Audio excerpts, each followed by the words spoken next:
Welcome to another Wednesday evening chat with Louise. Let's talk about Mercury Retrograde. Everybody is a bit of a doom monger about when Mercury goes backwards, basically.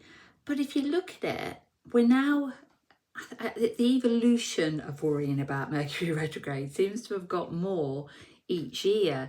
At one time it was just the actual retrograde people used to go on about, and now it's the 2-week shadow before it starts and the 2-week shadow after it's finished.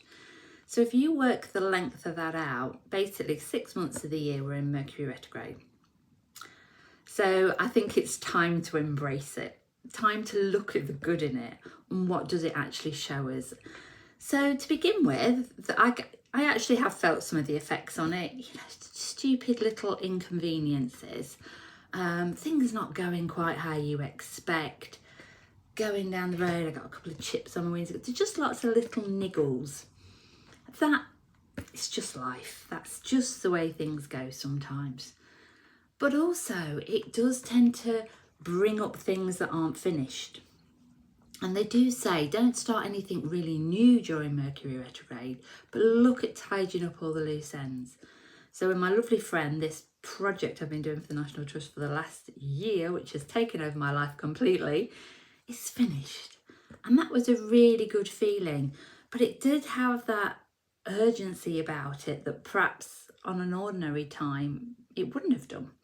So I'm really pleased that's done and that's finished. So what other things in my life am I looking at? So lots of cleaning, sort of spring cleaning, tidying, a lot of letting go. Often with Mercury retrograde, people come back from the past and you have to deal with the emotions to do with that.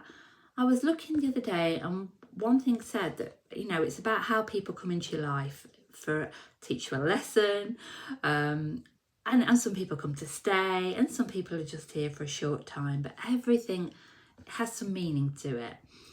And one of the things that really struck me was sometimes when you move on and you can still live in the same area as an ex-partner or ex-friend, and you could be within a couple of miles of each other, and yet once that's ended, you never see them again. And I thought, that was quite powerful. I hadn't really thought about it before, because that is really true. I can think of people that are still around, and yet I don't see them driving down the road. Mind you, I don't see my friends when they're driving down the road. They'll say, I sat next to you at the traffic lights the other day and you totally ignored me. And I'm like, yeah, I was concentrating on the road, probably on what I was going to make for tea that night. But anyway, but yeah, so that fascinates me, that if people do come back, that means we've either not learned the lessons or there's still some unfinished business there. So rather than shelve it, park it, ignore it, do the sort of things we do, I think it's a really good time to embrace all those things that flag up again. Why is that here? What has that come to tell me? So yeah, I've had a few challenges in the last week or so. And for me, a lot of them are probably about self-worth. When things are thrown at you that actually really make you feel like, oh, is this all I'm worth? Is that really what that's all about? And yet it's not about us. 9 times out of 10, it's about the people. So we have to keep remembering that everything can be, one, it's a reflection of us and how we feel, but equally it can be about where they're coming from as well.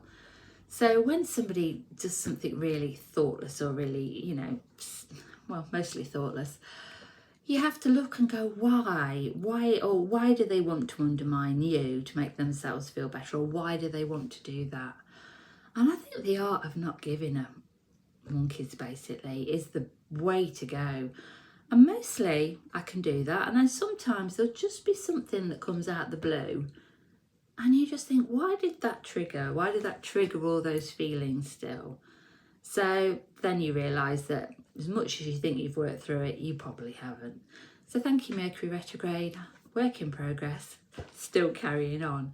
So yeah, I think embrace it, let it be a time to rest and to contemplate, to think. Do you know, just having thinking time in this world is really precious. Often people will say to me, what did you do today? It's does it feel a bit late to this? I've had a thinking day. But I can actually sit and be quiet and be still and really think. Meditative, whatever some people like to call it, oh, I was in meditation. Yes, it can be a meditative state, but it can equally be just having that space just to breathe and to think. And I think that's what we should treat Mercury retrograde as. A wonderful time to heal, to rest, to think, tidy up all those loose ends, let go of the things that aren't working for us anymore.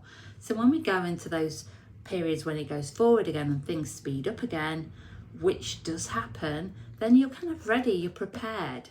You're prepared for that next stage. So by letting go and allowing space for the universe to fill it with much better, much more exciting things. So I hope you're navigating through it okay. I hope nothing drastic has happened for you. And I really hope you'll learn to embrace it and look at it as a time to be grateful for, and I say, a time to have all those blessings. Much love to you all.